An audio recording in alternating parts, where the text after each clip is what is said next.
welcome you all here at the Philippine Startup Week 2024 press conference. I'm Mirma and I'm thrilled to be your host for today's press conference. I hope everyone had lunch.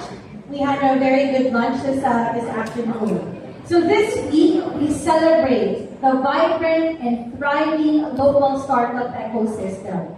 Now in its 6th year, the Philippine Startup Week 2024 themed Isa Pa or Isa Para sa Bayan, Igniting Filipino Innovation, aims to elevate Filipino startups and foster nationwide innovation with collaboration at the heart of this moment. To our media partners and our friends in media who couldn't join us this morning, here's a quick recap of today's highlight. So the event began with ribbon cutting with the OSC Undersecretary Dr. Lea Buendia, DICT Undersecretary Batapa Sige, Assistant Secretary Maluyon of DEI-CIG, Assistant Director Liano of DICT IIBDB, Director Parinit, and Russell PD of DOST Preserve. Of course, joining them was Ms. Christina Ibanez of Scale NCR and Butch Healy of Ideas Days, and of course, officially launching this dynamic week-long celebration. Following that, a thought-provoking panel discussion building a sustainable ESOP community featuring insights from the undersecretaries of the Department of Science, Technology, Department of Trade and Industry, and the Department of Information Communications Technology. We also heard such an inspiring story from our very own Filipino, from Mr. Erwin, or Dr. Erwin Valencia, founder of Gratitude Gang and Grasshopper Project, celebrating Filipino excellence and global success stories within the startup space. Additionally, we also heard the story of Mr. Carlo Chen Delanta, co-founder of Voting for Philippine Fund, who shared valuable insights into the Philippine startup ecosystem. Looking ahead, we have an exciting lineup of interactive events this week. One of the highlights is the inaugural pivotal Rise of C Tech Conference that's happening on the 12th and on the 13th. So that's tomorrow and Wednesday. So please, to our media partners, please don't miss that out. So this is a groundbreaking conference which will gather top innovators and promising startups from across the Philippines and Southeast Asia to address the key challenges faced by Filipino entrepreneurs. Other notable events include the Startup Showcase, where leading local startups will compete, there's going to be a competition, compete in a dynamic pitch battle.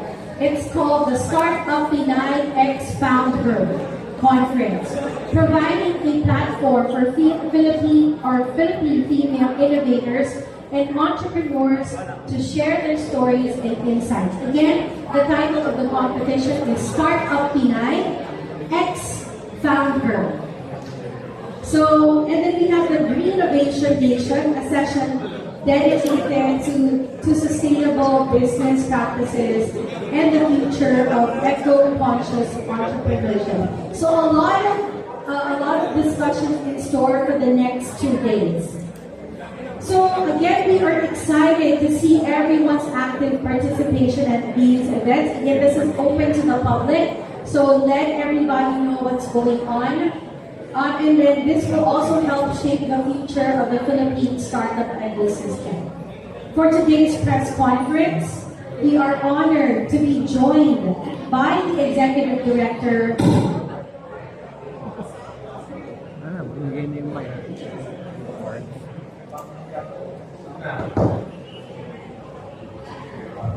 Thank you, Irene. Okay, so for today's press conference, we're honored to be joined by the Executive Director of the Department of Science and Technology, Philippine Council for Industry, Energy, and Energy Technology Research and Development. We have Engineer Enrico Parinit. We also have Gino Liano, Assistant Director of the Department of Information and Communications Technology, ICT Industry Development Bureau, and Carl Pacolor, Division Chief of the Department of Trade and Industry Bureau of Policy Research and Innovation. We also have the President of Scale NCR, Ms. Cristina Ibanez, and the Executive Director of Kubo, we have Mr. Jay Camardo.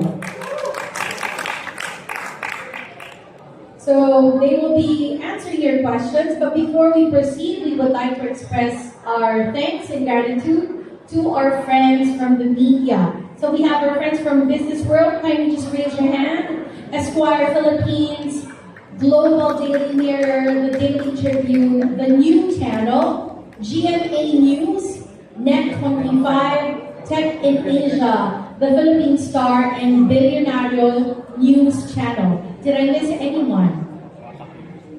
All right, and we have our friends here from, I'm sorry I did not hear from which media partner. All right. What's up, Pilipinas? What's up, Pilipinas? All right, maraming salamat to all our friends from media who could join us.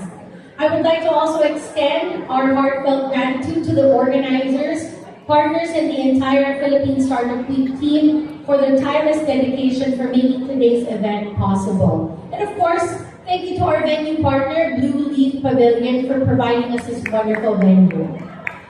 So again, before we go into the questions, don't forget our official hashtag, that's hashtag PHSW24. Share your experience, join the conversation. And also visit www.phstartupweek.com and follow our social media to get exclusive updates, behind-the-scene content, and insights on all things Philippine Startup Week 2024. Okay, so we have Ms. Irene here. Ms. Irene, can you raise your hand? She's going to be helping us ensure that we have a smooth press conference. So we're now opening the floor for questions. Please state your name, your media company, and please direct your questions to any of the members of the panel. Good afternoon, everyone. We have here a question from Mr. Doni Camulao of Net25.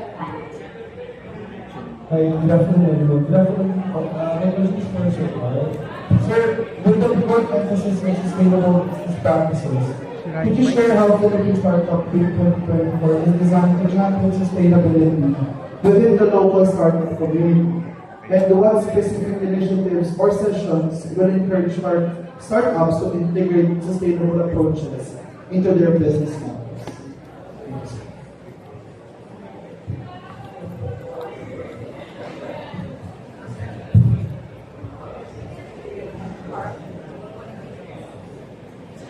Hello. So for this year, actually, we have common themes such as AI and sustainability. So those two key areas are retained right now, are the ones being given focus on not only by the Philippines but also in other areas. Given that we're experiencing, of course, climate change with the advancement of AI, we see that sustainability is one of the key areas that we need to tackle and discuss in a more detailed manner. So for this year, there's actually what we call the Innovation Nation that's being part of this Philippine Startup Week. So it's going to be, I think, around Wednesday or Thursday of this week. And that specific event was designed in order for us to be able to take on certain topics on sustainability. We're talking about circularity as well as maybe the new emerging technologies for climate change, also probably for e-mobility, and also the use of sustainable technologies. Alright, thank you. We have here a question from Billionaire News Channel. Good afternoon po. My name is Vijay P.M. from Culinary News. You mentioned sa PR, you wanted to fund more investments to spark economic growth in the region. So I was wondering, how much is our goal? How much do we need for the 120 startups that we have right now? And how can we scale it further? Who is the question directed to? Maybe DTI or scale? Okay, in terms of how much, I think we really need much of the resources that we can get in terms of being able to find the startups that we have here. Unlike many other countries, the Philippines have relatively scarce resources in terms of funds that we will be able to invest. So as much as possible, we want to unlock not only capital coming from local people, but also funding coming from international investments.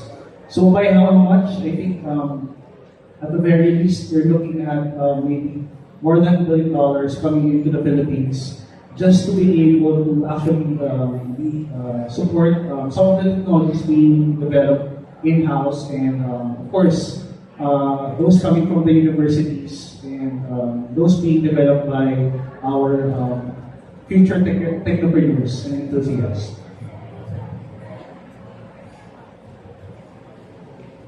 Maybe I just want to add to that. Thank you, Arlen, also for the question. Maybe I'm not going to answer prospective because I'm going to answer and data-driven. We're looking at here at the figures. You know, when the startup a strategic plan was drafted, I think it was calling for 1,000 startups. And we did meet that goal even last year. No? You have to look at the statistics, well, at least the ones that are in the technology business incubators. They've been able to, okay, you have 2,000 startups that are incubated. They raised 900 million in terms of revenue and 189 billion in private investment. So, that's roughly around 3 billion. And if we have to project another goal for let's say the next 5 years, then it will have to be a little bit bigger than that. It should be bigger than that. So I would say we're looking like something like 5 billion. That's just the minimum. If I may have to just project it to be more aggressive. I think it's always nice to have these kinds of figures, as a goal, just for us to see whether we're doing the right kinds of programs, putting out interventions, just for them to also put their sides of the goal. So yeah, thank you for that question. It really sets that not hurdle, but more like an ambition for us to aspire for. Clarify ko lang, sir, yung 3 billion so far, what was the timeline of the 3 billion? Tapos, clarify ko na lang din, maybe the goal or the projection for the next 4 or 5 years is 5 billion in additional or total? Kasi remember when we passed the Innovative Startup Act, that was in 2018. And although of course we had that some startups already invested or supported a little way down. So that's put into the statistics. So if it were like 5 years already since the law had passed, it took us actually some time. Did you know that we only put out the implementing rules and regulations in 2020 or 2021? Yeah, that created also the joint memorandum, joint administrative order among the members of the steering committee, the SA steering committee. So we kind of started slow, but then it accelerated. So that's what I'm basing from, based on the figures that we currently have been right now. In that we have raised 1.89 billion in private investments for startups and another 900 billion in revenue generated. And then, of course, we also have an additional 118 billion going into the TBIs themselves, based from investments directly to them. And that's not coming from us, from government. So the figure that I'm imputing earlier about moving forward is based on that kind of trend where we have to like project based on what has been. So that will be kind of like a key trend for us, or that's going to be like the minimum standard we have to like meet in the next 5 years. I think the projected timeline for the new strategic plan is for 5 years. So I think there in the presentation earlier, I saw you have aspirations for 4 unicorns. But for me, more than just having unicorns, it's more startups surviving and thriving.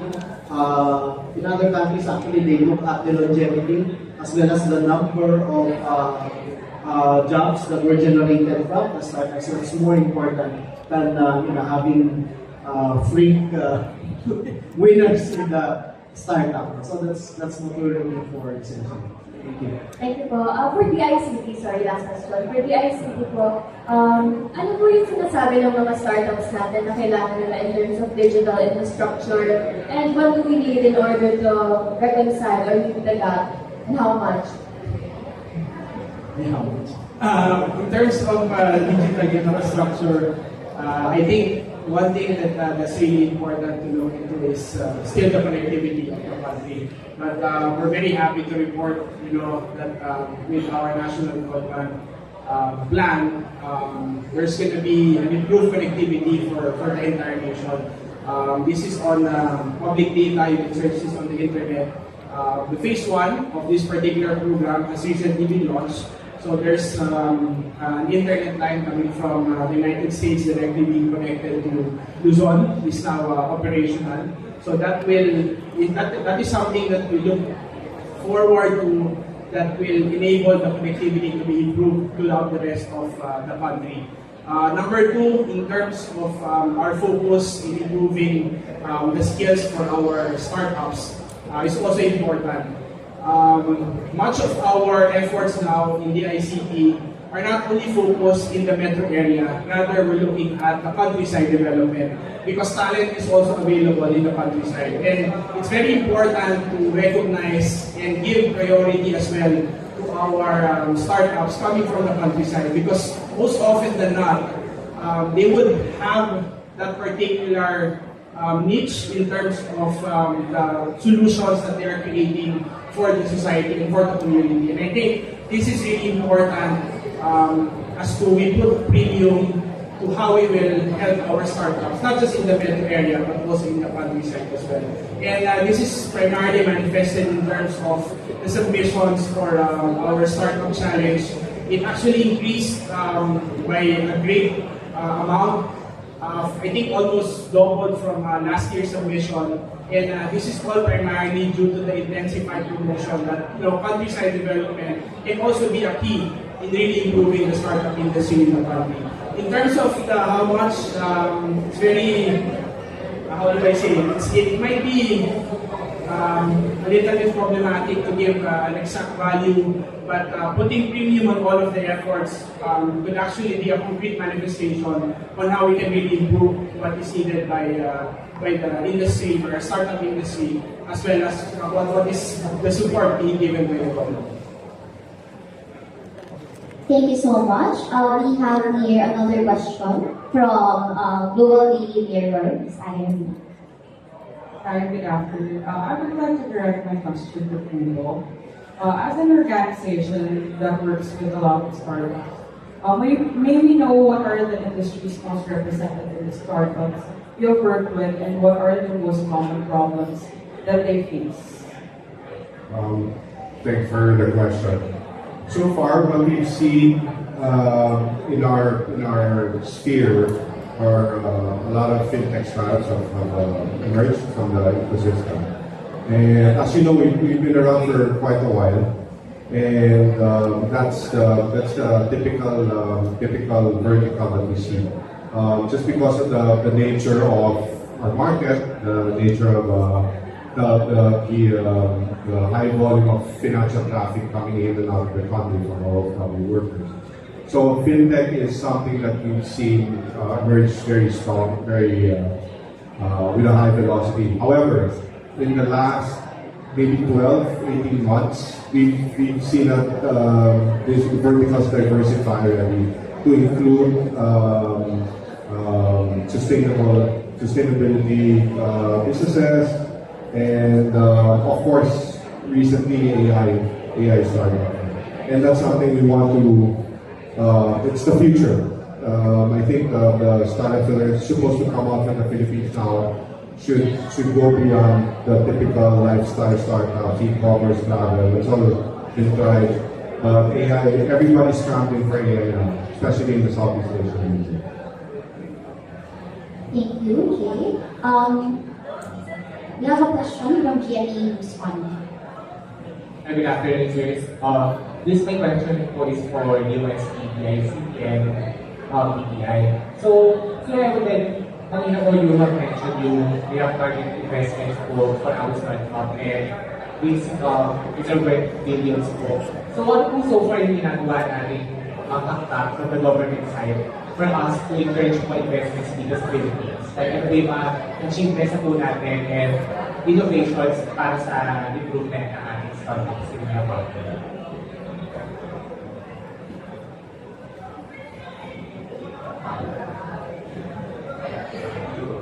Yeah, thank you for the question. Yeah, so in terms of supporting our startups, of course, the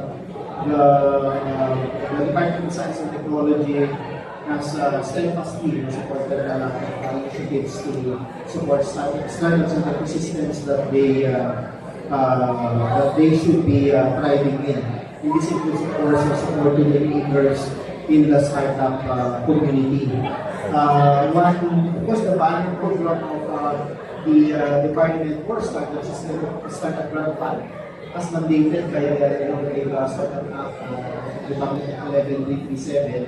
The DOST is mandated to provide support in terms of grant funding to startups to conduct research and development to ensure that the products, the technologies, business models, the processes that will come out of the startups will actually will be refined and have traction in the market. So that's one. A variant of this is the WHY's program, the Women Helping Women Social Enterprises.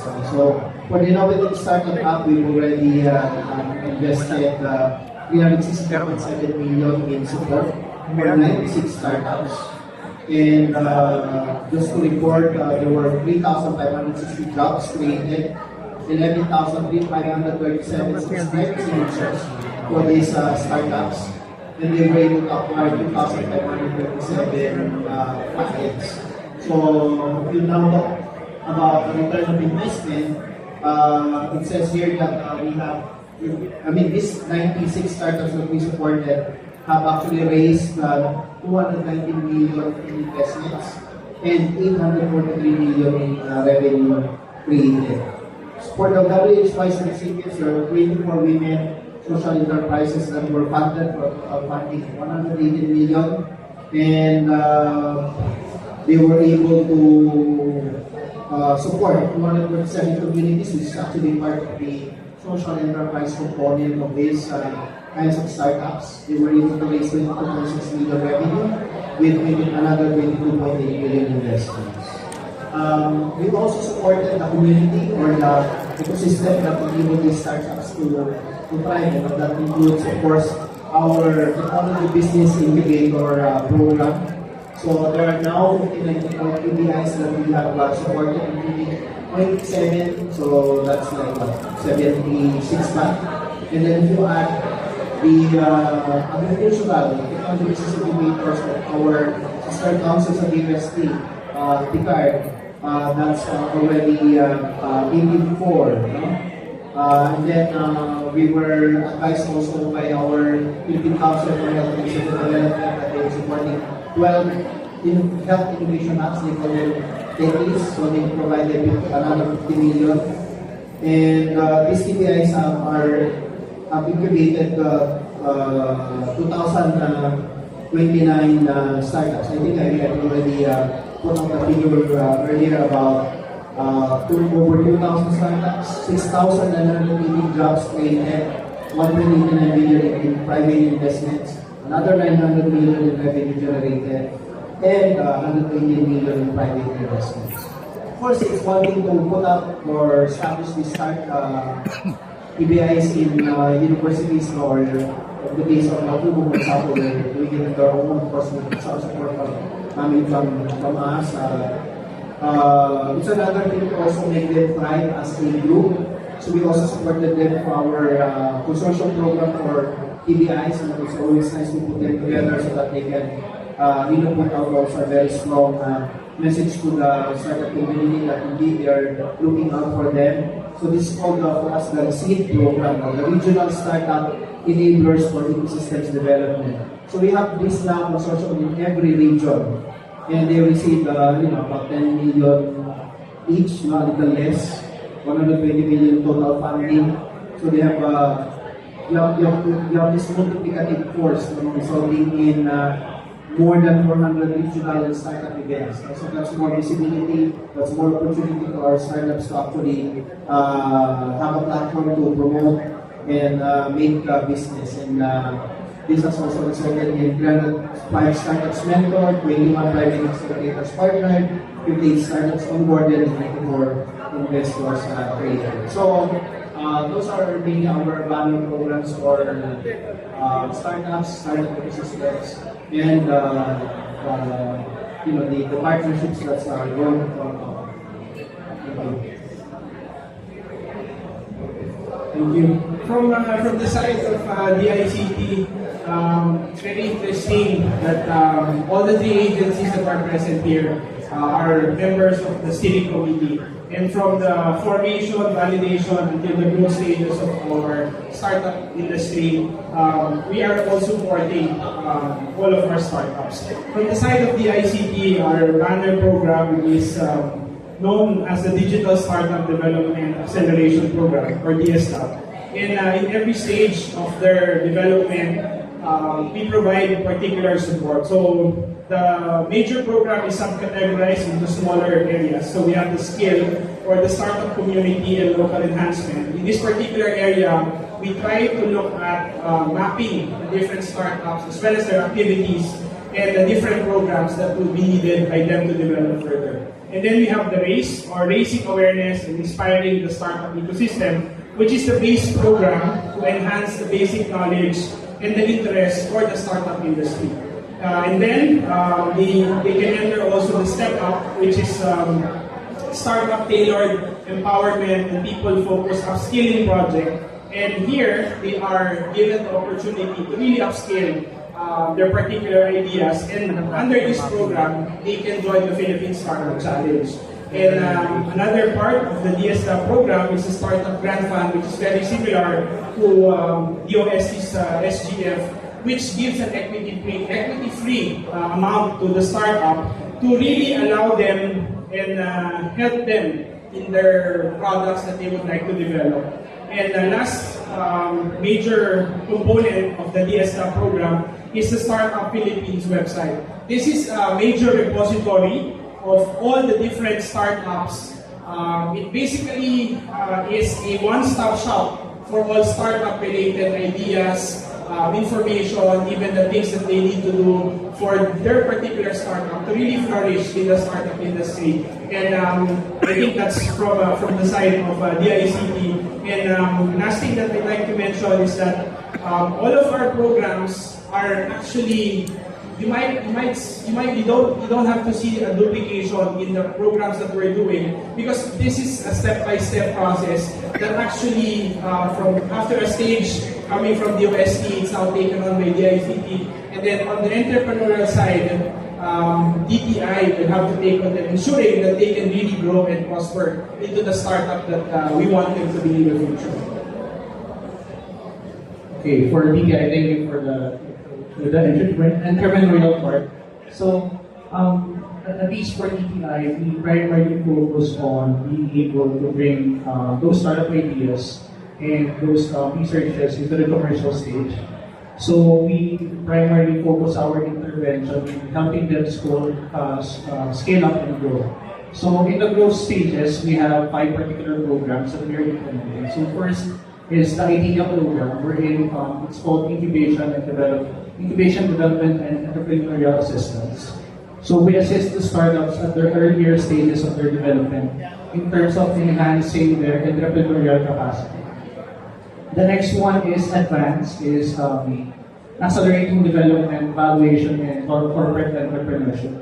So this particular program aims to help those who are already scaling up, at least within the local level, and we want to encourage more partners and connect them with the necessary partners and probably MSME clients to be able to help them scale at least in the local region. And for the acceleration program that we have, the last one is we have a global acceleration program, which fortunately in our first edition we were able to partner with Kubo. So the goal was to be able to bring our local startups into the international stage. So we actually have soft landing programs for them, going to Malaysia, Indonesia, and also the likes of Singapore, so that our startups will be exposed to the ecosystems that we have right out there. Of course, together in partnership with our colleagues from the ICT US, we organize different business missions, particularly what we call ID. So we ensure that our startups are pretty much exposed in the international stage. So there are a lot of study and business missions being co-organized with our partners here. So we organize missions in the likes of Singapore, Israel, Hong Kong, Germany, and so that we'll ensure that we are exposed with the different trends that's happening, and also it's a way for us to understand the markets outside of the Philippines, because at the end of the day, we want our startups to be globally competitive. And lastly, with the oversight of PTI, we actually are primarily overseeing the Startup Venture Fund. So this is where, after, of course, our startups get grants from both US and DICT and other grant-giving bodies, the Startup Venture Fund is a way for the government to get that scale-up funding. So the SBF gets equity, small, very minimal, just to be able to get slight ownership of the company. But again, for a startup being able to have that SBF under their name, it's a way for them that they are vetted, and it's a way for us to tell that government is really seriously investing in our startups. So we have that as of the moment, and we hope that, of course, we can harmonize all the different programs that we have in order to help our startups in the stage.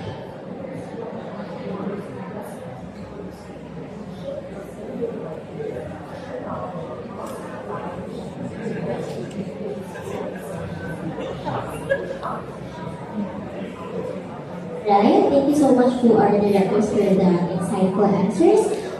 We have a question from GMA International, Miss Diana. Hello. Hi, good afternoon. So yeah, again, Heran from GMA International. This question is directed to our representatives from the government. So earlier it was mentioned that part of the 2095 to 2030 strategic priorities include developing a globally competitive talent pool.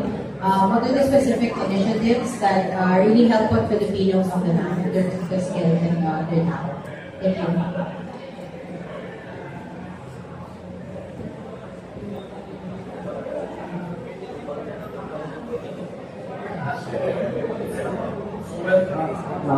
Okay, let's ask you first.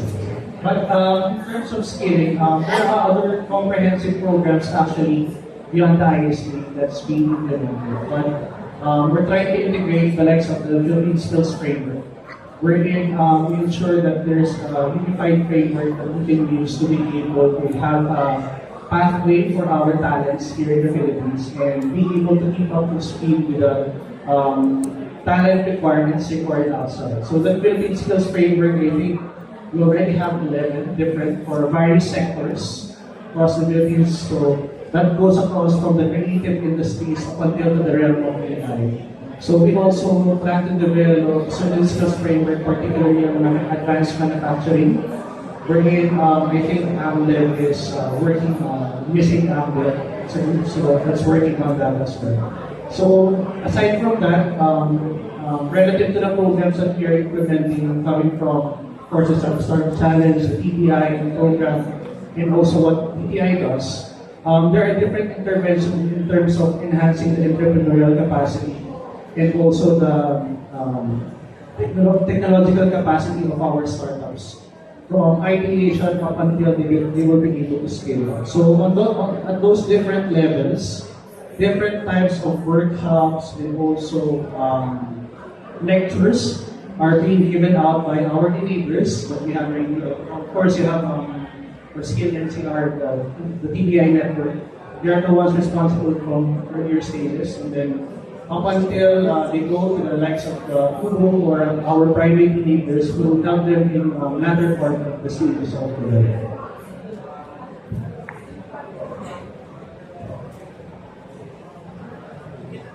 Okay, so for us, Skill NCR, we are the consortium here in the National Capital Region. What we do for addressing the skill gaps. So we actually do a lot of trainings. Kasi di ba kanina when Music Leo was saying that we have to have an entrepreneurial mindset, we have to build that ecosystem. So that's what we do in Skill NCR. So we believe that training our students young, start them young, not only in entrepreneurship, in AI, in robotics, in everything. They will be future ready. So when they start their own startups or develop their own ventures in the future or start building their own network, they will have the skills that they need in order to survive in the world outside the school. So as a consortium, that's what we do.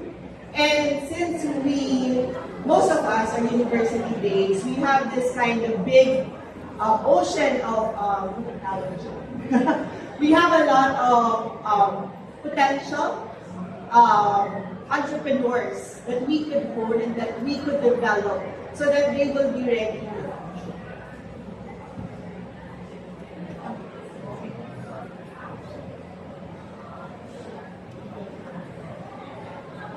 Alright.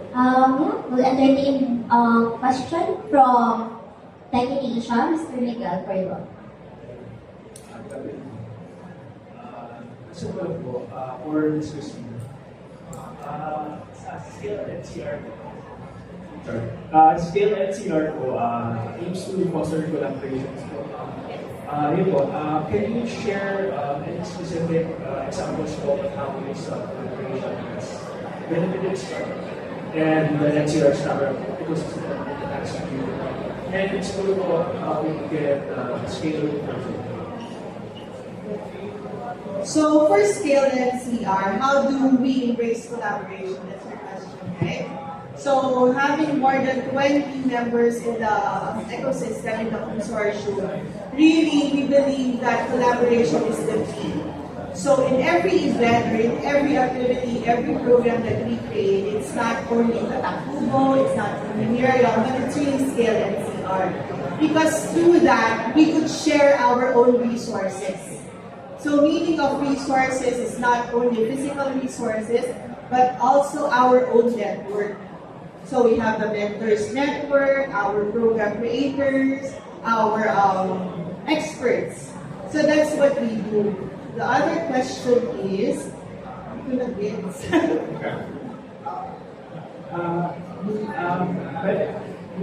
can you share po some specific examples for how this collaboration? Specific examples. Okay, specific examples. For students, we usually do host hackathons and reverse pitching. That is across the region. So buong NCR po involved namin.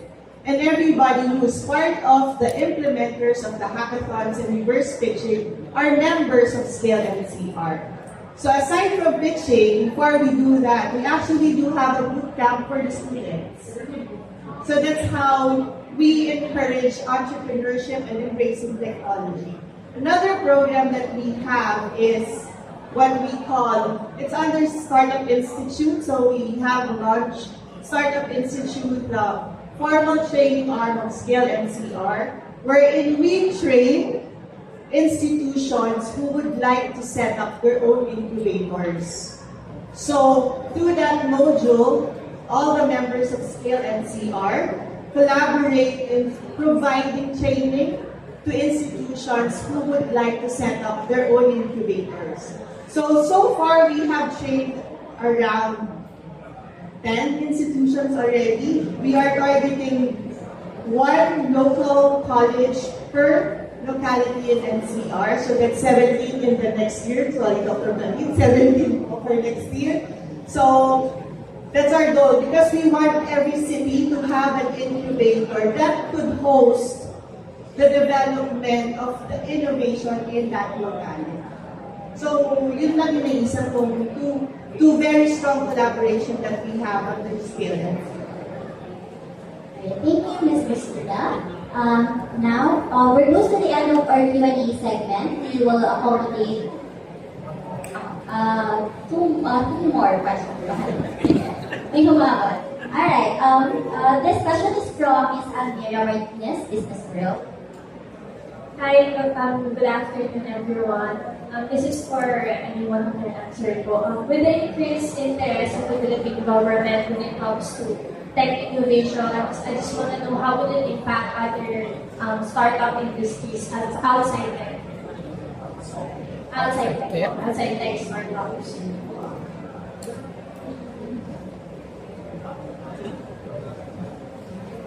Actually, for us, we don't really like differentiate players and tech startups. We, those that are related to different segments of the industry. This could even be looking at those enterprises that would serve bigger industries, as long as they have an innovative component in them when they pitch it for some kind of incubation or for support.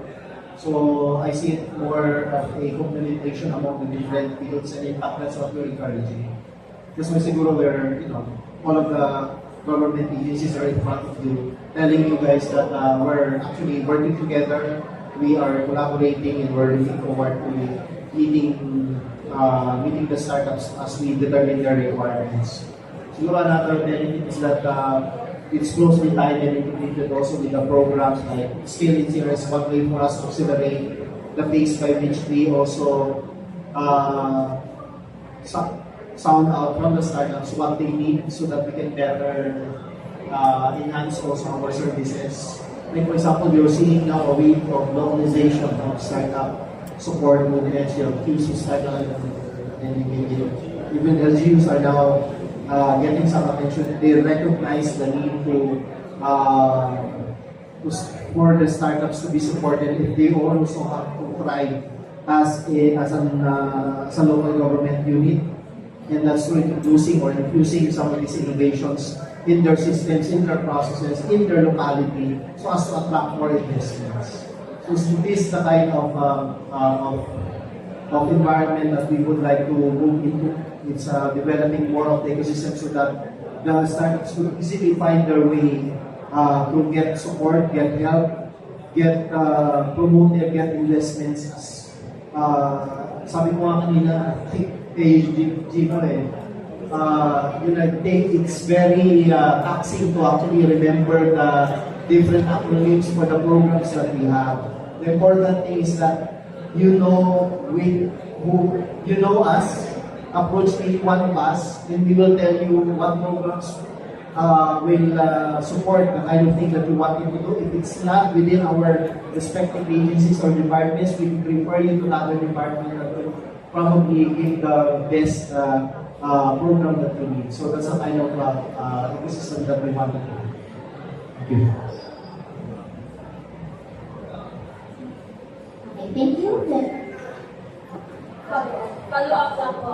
Aside from, since AI was mentioned many times earlier, I just want to know what emerging technologies po kaya startups should prioritize po in the following years, aside from AI?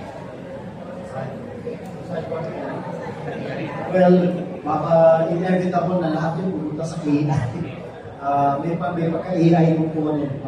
But I'll tell you some of the trends that I've seen. One, there's a trend towards, napakita kanina about sustainability. And one major field of this is making sustainable products or solutions.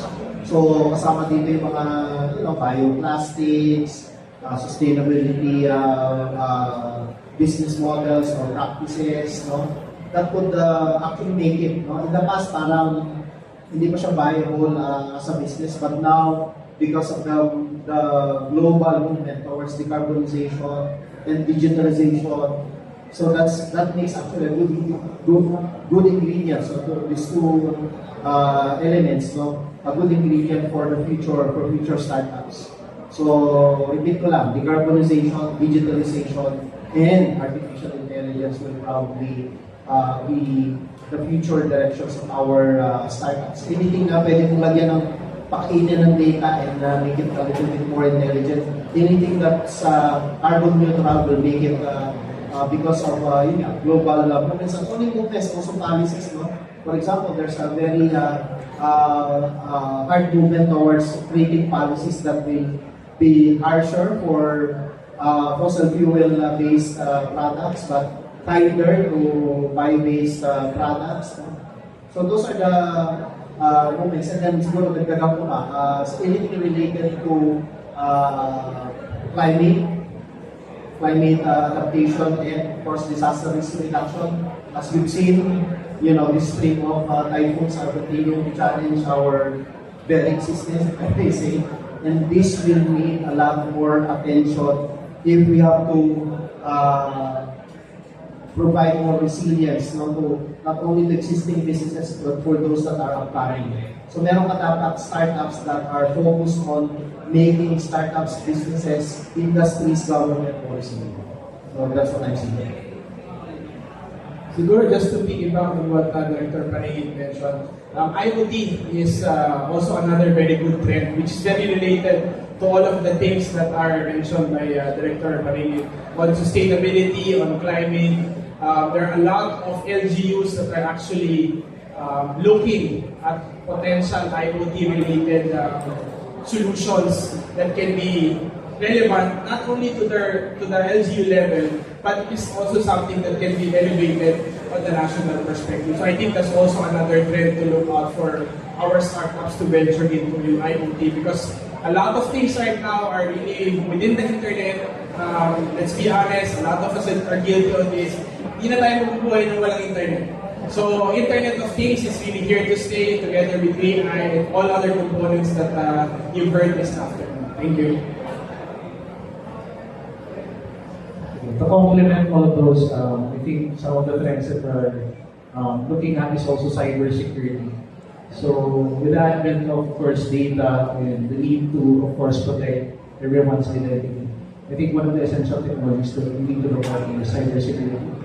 So we've seen a lot of frauds, deepfakes, and all that. So I think it's one of the areas that we need to bolster our capabilities as well, as a government, as a nation. And I think our startup should now explore some of these.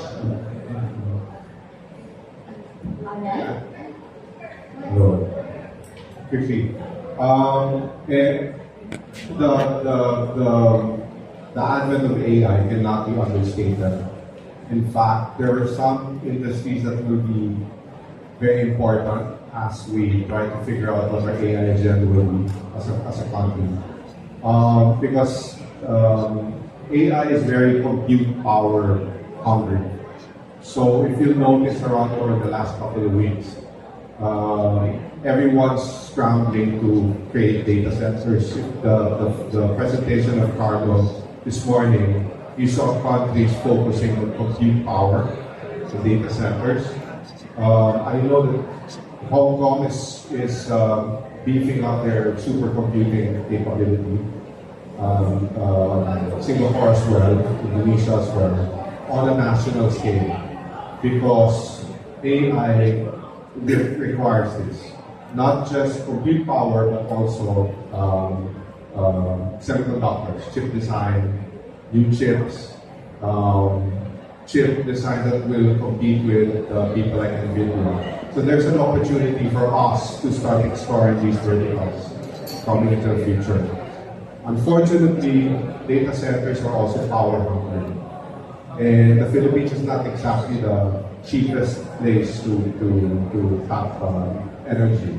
So we need to start looking into renewable energy, cheap sources of energy for us to be a viable sovereign AI country. Just as an anecdote, if you're familiar with people like Andreessen Horowitz, this is a VC in the States. They just visited Taiwan and they bought up a lot of chips to build their own data centers to support their own portfolio of startups that are going into AI. So they're taking it into their own hands to provide these digital infrastructure because they see that future. Microsoft is starting to look at micro-nuclear power plants just to handle the requirement for energy. So if we want to be a relevant player in this space in the future, we also have to start getting the VC specifically. Alright, thank you. We're down to our last two questions. We have here is Appleton and Sala from the new channel. Hi, good afternoon. Sirs and ma'am, there are so many things happening this week during the Philippine Startup Week, and we learned so many information from you already just by sitting down here for almost an hour already. And at TNC, we are in search for new things that are new. And with our participation here this year, we aim for more people, either startup igniters, movers, shakers, or even chasers, to understand what's new this year in terms of the events happening or programs that you can zero in or focus for each of your verticals. So I would like to ask from the common people's perspective, what's that one thing that you can zero in from all your verticals, and verticals meaning from your respective departments or from your companies, or hoping that you can get one answer from each one of you. That way, when we understand what's going on from the course objectives point of view, it will be much easier for more Filipinos to participate throughout the year and not just within this week. Thank you.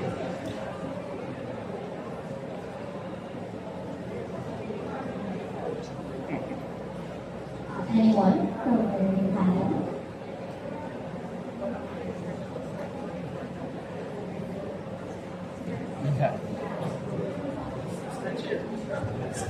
Hello. Siguro din as the chair of the ISA steering committee, the privilege of taking a stand on the question. But you've seen probably that we now have a very strong emphasis on ISA. So that is trying to have a unified, cohesive, integrated framework to support all of the startups regardless. We didn't put out a very big front now on who's doing what. It's more like how are we serving our startup community. Which I think a more important message on at different fronts and at different levels, different maybe different stages of the needs of the startups. So I really think it's up to us to navigate through it and allow the startups to actually be more comfortable exploring which ones fit their requirement list. So I think that's the new flavor that we wanted to put in. It's trying to make it a little bit more agency agnostic, no? And try to, it's really becomes our job to actually serve and figure out how to best support the startups, whatever needs that they have. So yun ang aming key message actually for this. That's why the thing is isa para sa bayan. Sir, but for example, for those startups related to, for example, UST, what's the new thing that, for example, if I need to go to your department, what's the one thing that we can do? Well, the key banner programs are still there, no? Pero I think every year we gotta change the theme of, say for example, for startup grant fund, we usually call out for a few things like 5 to 7 things where they can actually submit. Hindi lang, kasi we noticed na dinatag sa amin napakaraming proposals on a particular line, no? Like, sabihin ko na, marketplace, logistics. So, sabi namin, parang sobro-sobro na yata yung support natin. So, bigyan natin ng puwang yung mga nasa environment, nasa climate, no? nasa ibang mga spaces, no? So that we can provide. if there's anything that's related to marketplace or really, relate on so that it can be much further. So for the first the receipt is going to its implementation with new consortium moving in, being mentored by the OGs ng incubators natin. So also with the TPIs, definitely 7 coming. So we're looking forward for new takes on the incubation program. I really think that this coming year will also be a moment of not more engagement. I've always been saying that we need to have more events so that we can directly connect to those that are needing them, either market, either investments, or even industries which can actually be connected to the startups. I really see this synergy of efforts in our, sabihin na natin, traditional industries with that of the new thinking and the new approaches being sponsored or being pursued by our startups. Thank you. Thank you so much, Director Ferdinand. Anything to add? Okay, so addition to what Dr. Marigin mentioned, what is new in the incubators, in the incubation programs, acceleration programs, is that we are towards being gender responsive already. So other programs are encompassing all genders. So we trained ourselves to become responsive to different kinds of genders, how we will implement, how we will design the program so that it is becoming more inclusive. Kasi diba, prior to everybody, prior to years ago, we always see that startups are for male, women have a difficult time entering the ecosystem. So 3-4 years ago, that's what we already changing, making our programs, our incubations and acceleration programs more gender responsive. In effect, we are also training our staff, our members in the incubator, so that we can make an inclusive environment or ecosystem for these startups and future startups. Thank you so much, Ms. Justina. Last question from NAN25, Mr. Mark. Hi, my name is Mark from NAN25. Very alarming po yung nangyari last time sa Gcash. So, bakit na pwede? So, parang how this fintech na ensure yung public, especially yung SMEs and the international investors, yung reliability and security among these people. Your standpoint of view on how can fintech do their extra effort na kailangan. Punta sila sa siguro, Gcash.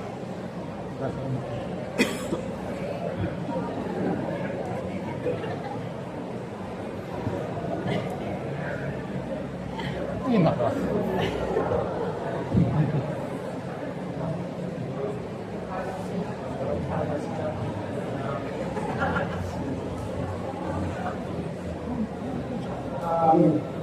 Just to get the ball rolling, I think on the notion of cybersecurity, I think there are a lot of issues right now, which I think is a good opportunity for our startups to venture into.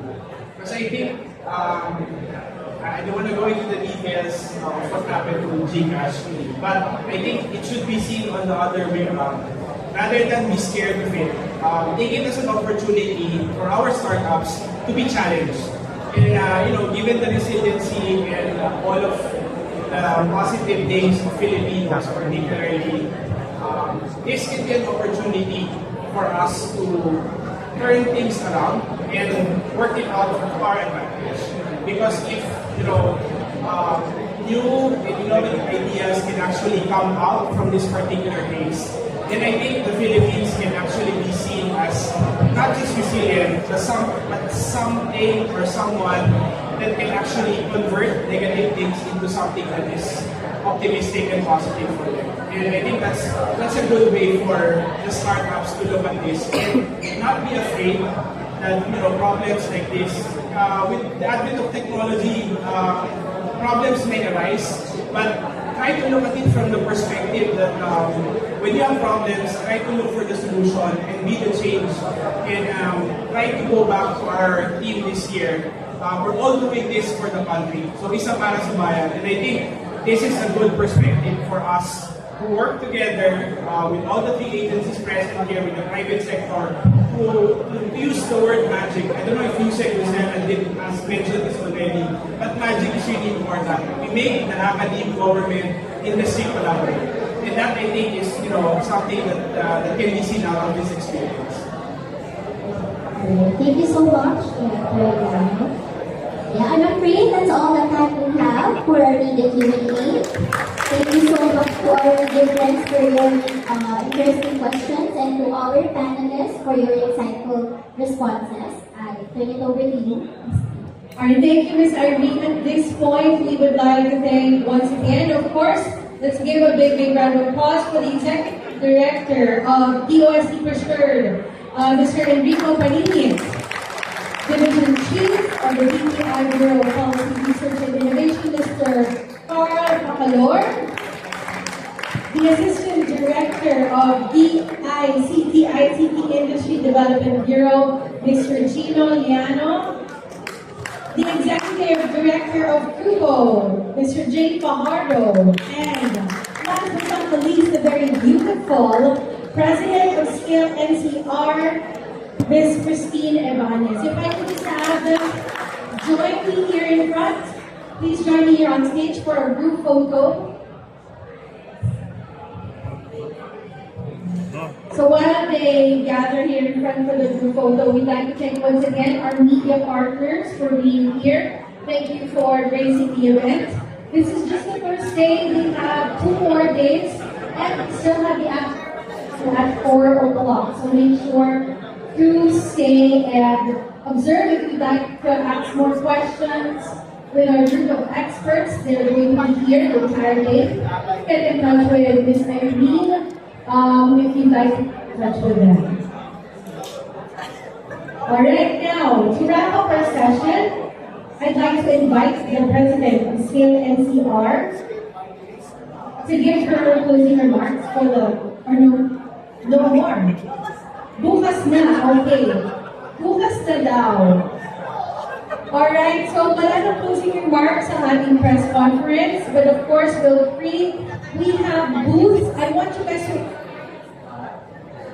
I'd like to invite everyone to experience the exhibit